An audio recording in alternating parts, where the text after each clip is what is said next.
Remind members that this meeting will be recorded, and the recording will subsequently be available for public listening. Thanks very much for attendance and for your attendance at the site meeting this morning. And thanks, Mrs. Rogerson, for allowing us to view your property. Thank you very much. We've already been in session for this. I think the question we really need to hear is, do we feel we have sufficient information to determine today? Are we happy to move to determining? Thank you. The three remedies available to us are to uphold, vary or revoke the officer's decision. Have we any views on that? Patsy? Yes, Chairman, when you say vary, we can't pick out certain windows to be changed. What do you mean by vary in this? The options before you today are to uphold the appointed officer's decision. You can vary the decision. So, for example, it might be the same outcome. It might be a refusal, but on different grounds. Or you can change it. You can arrive at your own decision. For example, you can grant planning permission for this today if you feel you've got reason to do so. With the other thing, if you find that 2 windows are okay, for example, or 3 or 4, just for sake of argument, and the rest aren't, you're looking at a holistic application for replacement of 20 windows, 2 doors and 1 set of patio doors. So in that scenario, I would advise that rather than part approve, part refuse, you have to look at it all together. And if you find that you're minded to grant it as a whole, then do so. If you think that you're minded to refuse it as a whole, then do that as well. But if you find some parts acceptable and others not, my advice would be to refuse the application. Ian? Thank you, Chairman. I felt that the site visit was very worthwhile this morning. It gave a lot of background, especially the context that the house was sitting in. Even looking at the windows themselves, windows and doors themselves, and I didn't see any great issue with this. I thought, I appreciate it is in a conservation area, but I thought it sat well in the context of, and particularly the age of the building. That I was really quite happy with it. I do have some concerns about the process. I appreciate this is here to look at the papers here, but we are aware that there may very well be other issues, and I think they really have to be looked into. I think so, and I think I probably speak for all 4 of us. We've probably got the same issue, and I would leave that to Mrs. Rogerson and our experts sitting here just now to come some way of bringing that to conclusion. Rightly, it doesn't really affect what we're doing here today per se, but it does add context. I think is what we're saying. Mr. Giusti? Nothing? Very similar to what Ian said. I believe that the site visits, they gave a lot of context. We got to see the actual, the meat and the bones of that conservation area and how this property sits within that conservation area. And as Ian said, I think that it just added that kind of that extra process to show that, as you said last time, I recall you said we can't be a draconian council or committee. And I think we showed that through the site visit, and it's maybe changed some of our minds. Okay, thanks. Patsy? Yes, I still go back to the fact that it's in a conservation area. The rules changed, I think I'm led to believe, Mr. Duncan, in 2011, and they changed for a reason. And it would be quite useful if you could just tell us what the reasons you see as why. So why this is, because looking at all the variations of windows and whatever in that area, you'd have to say it's a hodgepodge of this and that. So what is the aim behind the new legislation that came in 2011? You're quite correct. When you looked at previous legislation, it allowed replacement windows on non-listed buildings as what's known as permitted development if you were in a conservation area. If it was a listed building, you would always need listed building consent. Now, as a result of that, in designated conservation areas in Dumfries and Galloway, a lot of properties changed their windows to UPVC, and you saw quite a number of examples of that today, I'm sure. The legislation was changed, I think it was about 2011, 2012, and it meant that from that point onwards, A house owner wishing to replace windows, timber windows with UPVC windows, for example, would then need planning permission. So it brought it within the control of councils across Scotland as planning authorities and the national parks authorities. So it's then a case of looking at your policies that you've got in front of you and deciding whether or not you feel that the proposal complies with those policies or not. So you're looking at policies OP1, particularly in relation to the conservation area.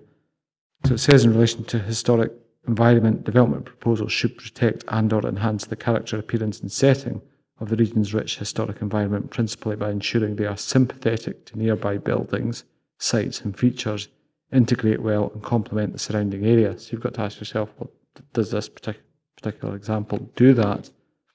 And there's also a policy HC2 that's in the papers at page 403. The council will support development within or adjacent to a conservation area such as this that preserves or enhances the character and appearance of the area. So the character and appearance of the conservation area is key. That's the reason it was designated in the first place.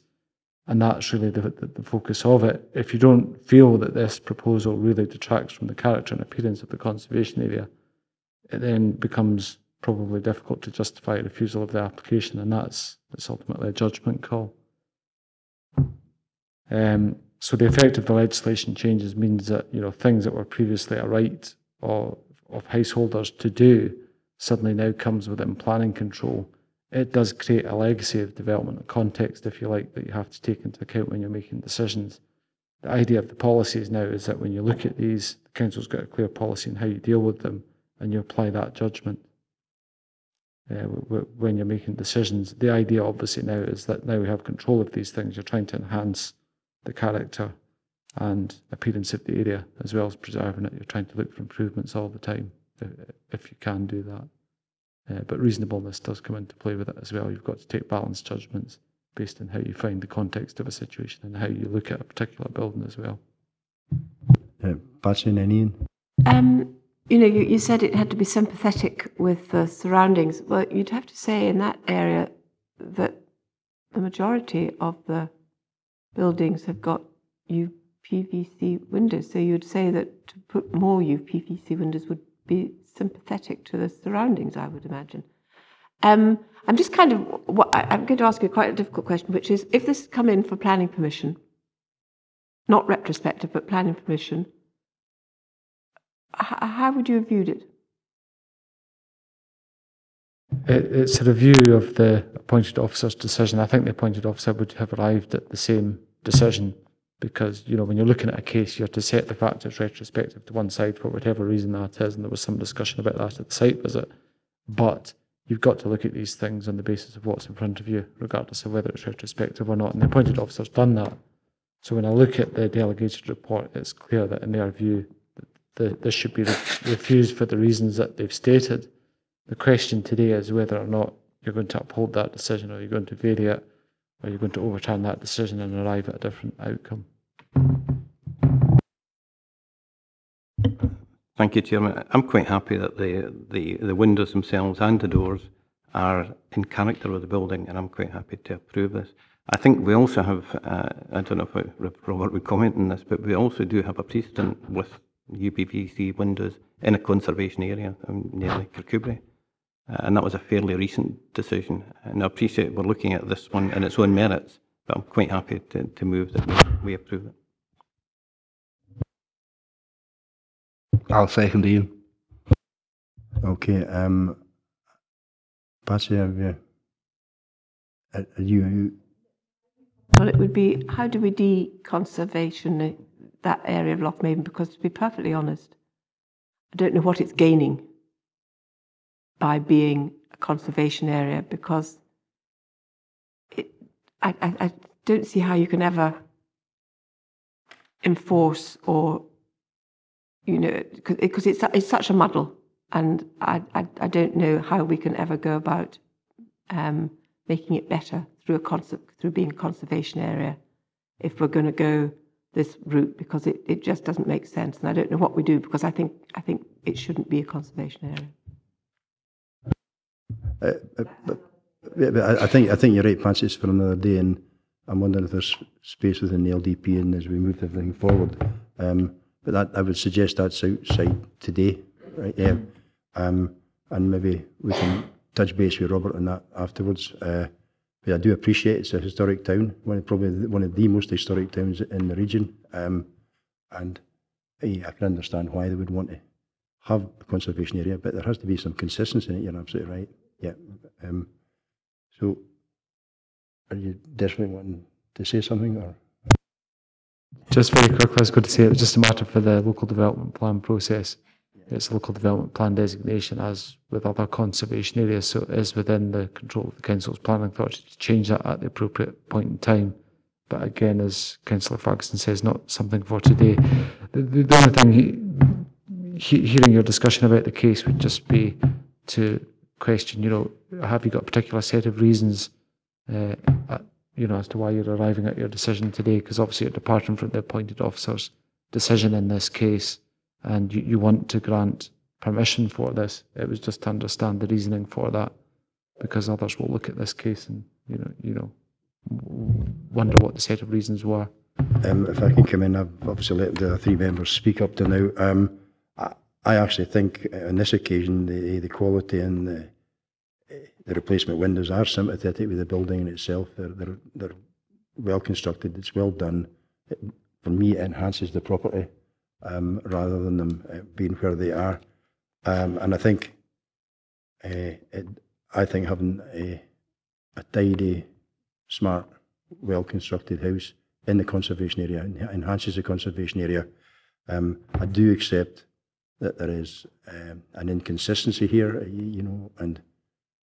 but it was kind of what we said at the original LRB before we continued today, is, what is the characteristic of that conservation area that today we saw.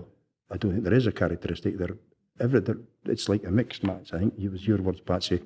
And I think what we could do, if I look at the governance officer and the support officer, is we could probably recommend or ask when the LDP2 is being looked at, that they look at this area again with a microscope and see what can be done. I mean, are you able to take that back to planning officers, the senior planners, including yourself? I can certainly note that it is part of a separate process. It's part of LDP2, though. That would be the only thing I would say. So it would fall to a different committee meeting to make that decision. But I could certainly note that and pass that to the policy team as a point of observation from today's meeting. Yeah. Are you happy with that, Patsy? Yes, because I think what these meetings bring out is that there are problems within our planning policies, and this is how we identify them. And I think this is one of the ones that had. So I think we ought to be able to send a recommendation to the LDP department and say, I think you maybe should look at Lochmaben as a conservation area, because it's not really easy to enforce conservation rules and regulations within an area which is such a mix of things, and we're not doing it. It's not working. So therefore, maybe it's not a good thing to impose upon a developing town. I think also, Chair, I think we should note that it would be against policy, that our decision today. Right, okay, trying to pull that together then. So are we saying that we reverse the officer decision and grant on this occasion? Is there consensus on that, or is it? Yeah, there is. So we've got consensus, all four members, and the reasons would be that we believe that the replacement windows are sympathetic to the character of the dwelling, and that they enhance the character and appearance of the conservation area. I think that's all we can really say. Right, so we're happy with that? So we grant. Okay, so do you read us back out what we've said? Thank you, Chair. I can confirm the local review body have agreed to approve the planning permission and reverse the decision of the appointed officer. This is an exception to policy, and the local review body have viewed that the placement windows and the doors are sympathetic and enhance the of the property and the conservation area, and that the local review body have also asked that their observations on the discussions of Lochmaben conservation area are picked up at an appropriate point with the LDP process. I don't know if we need to minute it, but also I would like the background to this looked into. I think that's quite. There are we have made the decision. So the applicant obviously did make an application. It was reported possibly incorrectly in the paper, but there must have been a process within that either an approval or a refusal should have been sent to the applicant. So I think that whole background needs to be looked into. Can I just come in? Do you really want that in the minutes of the meeting, or should that just be through the officer back to her planning? Sorry? That's exactly it. It's not relevant to papers, so it's not relevant to the decision really, but there's a displeasure, I think, amongst the 4 elected members that there may be the possibility that something's not quite right here in the process, and ask you to take it back to planning chiefs to find out exactly what the situation was, and leave it in your hands, because it's an operational matter from here on in, isn't it? It's not a matter for us. I'm quite happy to look into this matter and respond to Mr. and Mrs. Rogerson as applicants once I've done so. And if you like, I'm quite happy to copy in all of the members that are here today, for your peace of mind once I've done that. Yeah. Okay, so we have a decision. We've no other business. Thank you very much for attending. Thank you very much. Okay, thanks, Robert.